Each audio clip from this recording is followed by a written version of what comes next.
विधानसभा चुनाव इस बार बहुत ज्यादा दिलचस्प होने जा रहा है और आज ही के दिन ये तय हो जाएगा कि अमित शाह अजित पवार को अपने साथ रखते हैं या दूध से जिस तरह से मक्खी निकाल के फेंके जाते हैं वही हाल जो है वो अब अजित पवार का होने वाला है। अजित पवार क्या इंडिया में, क्या एनसीपी में, क्या अपने चचा जान के पास वापस चले जाएंगे? ये सवाल इसलिए उठ रहा है क्योंकि अमित शाह अब दिल्ली से महाराष्ट्र पहुंच चुके हैं और आज ही तय होगा कि कितनी सीटों पर, कितने सीटों पर कौन कौन सी पार्टी चुनाव लड़ने वाली है। मामला बहुत दिनों से पेंडिंग पड़ा हुआ है। इस मामले का निपटारा आज अमित शाह करेंगे कि एकनाथ शिंदे की शिवसेना को, अजित पवार की एनसीपी को और भारतीय जनता पार्टी को कौन कहां पर कितनी सीटों पर चुनाव लड़ेगी, ये आज तय होगा। और तय ये भी हो जाएगा कि अजित पवार क्या बीजेपी के साथ है या अजित पवार शरद पवार के पास वापस जाने वाले हैं। महाराष्ट्र में विधानसभा चुनाव से पहले सियासी हलचल तेज हो गया है। नेताओं के दल बदलने के बीच कयासों के दौर जारी है। इस बीच सबसे बड़ा सवाल यह है जो कि आज तय होगा, जिसका जवाब आपको मिलेगा कि एनसीपी प्रमुख और महाराष्ट्र के उप मुख्यमंत्री अजित पवार अपने चाचा शरद पवार के साथ क्या फिर एक बार हाथ मिलाएंगे? क्या बड़ा झटका, क्या 42 विधायकों के साथ और एक सांसद के साथ क्या अजित पवार एनसीपी में, पुरानी एनसीपी में शामिल हो जाएंगे? क्या बीजेपी को 42 विधायकों का झटका लगने वाला है? बताएंगे राजनीतिक उठक-पटक किस तरह से महाराष्ट्र में, घमासान किस तरह से मचा हुआ है। तो वीडियो के आखिर तक बने रहिएगा, तभी आपको पता चलेगा कि आखिर अजित पवार को लेकर के मसला क्या है। तो वीडियो के अंत तक बने रहने के साथ साथ चैनल को सब्सक्राइब करते हुए आगे बढ़िए।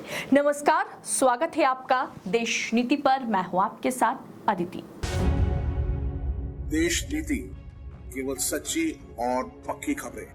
दोस्तों, ये राजनीतिक अटकलें इसलिए लगाई जा रही हैं, दरअसल अटकलें नहीं कहेंगे, इस पर कुछ ही समय में मुहर भी लग सकता है कि अजित पवार महाराष्ट्र चुनाव से पहले महायुति गठबंधन छोड़कर इंडिया में महाविकास अघाड़ी में शामिल होंगे। ऐसा इसलिए कहा जा रहा है क्योंकि पिछले दिनों जब अमित शाह गणेश चतुर्थी में हिस्सा लेने महाराष्ट्र पहुंचे थे तो अजित पवार ने एकनाथ शिंदे और देवेंद्र फडणवीस के साथ अमित शाह के साथ वो नहीं मिले। यानी फडणवीस और एकनाथ शिंदे ने अमित शाह के साथ मुलाकात करी, गणेश जी की आरती उतारी, लेकिन वहां पर अजित पवार नजर नहीं आ रहे थे। जब ये बात जल्द ही मीडिया में खबर बन गई तो उन्होंने अमित शाह के साथ एयरपोर्ट पर मुलाकात कर ली। लोकसभा चुनाव के नतीजों के बाद से ही महायुति गठबंधन में दरार आना शुरू हो गया है। महाराष्ट्र में चुनाव है, ऐसे में 288 सीटों पर कौन कितनी सीटों पर चुनाव लड़ेगा, ये एक बड़ा सवाल बनकर तीनों पार्टियों के सामने उभर चुका है। महाराष्ट्र में भारतीय जनता पार्टी लोकसभा चुनाव में 10 सीटें भी जीत नहीं पाई और इस हार का वजह जो है, ये कहीं ना कहीं हार का कारण अजित पवार को ठहराया जा रहा है। आरएसएस ने अल्टीमेटम दे दिया बीजेपी को कि आप अजित पवार को हटाइए, तभी हम आपके लिए समर्थन महाराष्ट्र में आपको देंगे, आपके लिए डोर टू डोर कैंपेन करेंगे, बूथ टू बूथ प्रचार करेंगे। दोस्तों, आपको बता दूं कि लोकसभा चुनाव ने महायुति गठबंधन के खराब प्रदर्शन के बाद आरएसएस की साप्ताहिक जो पत्रिका है उसमें अजित पवार के साथ गठबंधन को लोकसभा में बीजेपी की हार का कारण बताया था, जो अजित पवार के लिए कहीं ना कहीं एक जोर का झटका था। खुद जिस पार्टी के साथ वो गठबंधन में है, अलायंस में है, उसी पार्टी का जो आप कह सकते हैं कि स्वयंसेवक संघ है, उसने इस तरह का बयान दिया, जिसमें से केवल एक सीट पर वो जीत दर्ज करा पाए थे और एक सीट जीतने के बाद उन्होंने बीजेपी से कैबिनेट पोस्ट की मांग भी की थी, जिसको बीजेपी ने ठुकरा दिया था। हालांकि बीजेपी ने कैबिनेट पोस्ट की जगह एनसीपी को एक स्वतंत्र प्रभार के राज्य मंत्री का पद दिया, जिसे एनसीपी प्रमुख अजित पवार वाली एनसीपी जो है उसने ठुकरा दिया था। यूपीए के सरकार के एक कैबिनेट मंत्री रहे हैं। अब कैबिनेट मिनिस्टर की पोजीशन ना मिलने पर अजित पवार काफी समय से नाराज चल रहे थे और उसके बाद खबर ये आने लगी कि विधानसभा चुनाव में सीटों के बंटवारे को लेकर के अजित पवार, बीजेपी और एकनाथ शिंदे वाली शिवसेना के बीच लगातार झमेला बढ़ता जा रहा है। अजित पवार पर तरह तरह के हमले किए जा रहे, मतलब किसी भी सूरत पे अजित पवार को पार्टी से या गठबंधन से निकालने पर कहीं ना कहीं शिंदे गुट और आरएसएस बीजेपी पर, आला कमान पर, मोदी शाह पर दबाव बना रहे थे। कुछ दिन पहले एकनाथ शिंदे सरकार में मंत्री तानाजी सावंत ने कहा था वो जब भी कैबिनेट की बैठक में अजित पवार के बगल में बैठते हैं तो उन्हें उल्टी आ जाती है। इस तरह के बयान ने शिंदे गुट और अजित पवार के बीच एक, आप कह सकते हैं कि एक दीवार खड़ा कर दिया। आगे उन्होंने कहा था कि जिंदगी में कभी कभी उनकी कांग्रेस और एनसीपी के साथ नहीं बनी। ये सोचने वाली बात है कि क्या महायुति गठबंधन में हालात इतने खराब हो चुके हैं कि महायुति के नेता ही अजित पवार पर लगातार हमला कर रहे हैं, उन्हें सरेआम बेइज्जत कर रहे हैं। अब जाहिर सी बात है, ये खबर जब बाहर आई तो एनसीपी की तरफ से भी कहा गया कि तानाजी सावंत को मंत्रिमंडल से बर्खास्त किया जाए, उन्हें बाहर निकाला जाए। वे गठबंधन जो है उससे उसको निकालेंगे, तभी अजित पवार की जो गुट है वो इस गठबंधन के साथ बनी रहेगी, अदरवाइज मामला पूरी तरह से बिगड़ जाएगा। लेकिन बीजेपी के लिए ना तो वो शिंदे गुट का हाथ छोड़ सकते हैं और ना ही एनसीपी प्रमुख का हाथ यानी अजित पवार का हाथ वो छोड़ सकते हैं, क्योंकि अजित पवार के पास 42 विधायक है। अब दोस्तों आप खुद सोचिए, तानाजी सावंत ने जो कुछ भी कहा है अजित पवार के बारे में, शायद एकनाथ शिंदे भी, मुख्यमंत्री जी भी वही सोच रखते हैं, तभी तो वो कह पाए। इसके अलावा अजित पवार ने भी साफ कर दिया कि उन्हें अगर 80 सीटें नहीं दी जाती है तो वो बीजेपी के साथ चुनाव नहीं लड़ेंगे। ऐसे में अजित पवार के लिए नहीं कहेंगे, अजित पवार खुद ही बीजेपी के लिए बोझ बन चुका है। और बीजेपी पर कोई पार्टी अगर बोझ बन जाती है तो उसे किसी भी सूरत पे बीजेपी अपने कंधे से उतार देती है। वही हाल जो है अजित पवार का है। अजित पवार को अपने कंधे से उतारने का समय आ चुका है। अजित पवार को अपनी पार्टी से, अपने गठबंधन से, जो महायुति गठबंधन है उससे बाहर का रास्ता दिखाने का वक्त आ चुका है। और वही प्रस्ताव लेकर के अजित पवार के पास अब अमित शाह जाएंगे।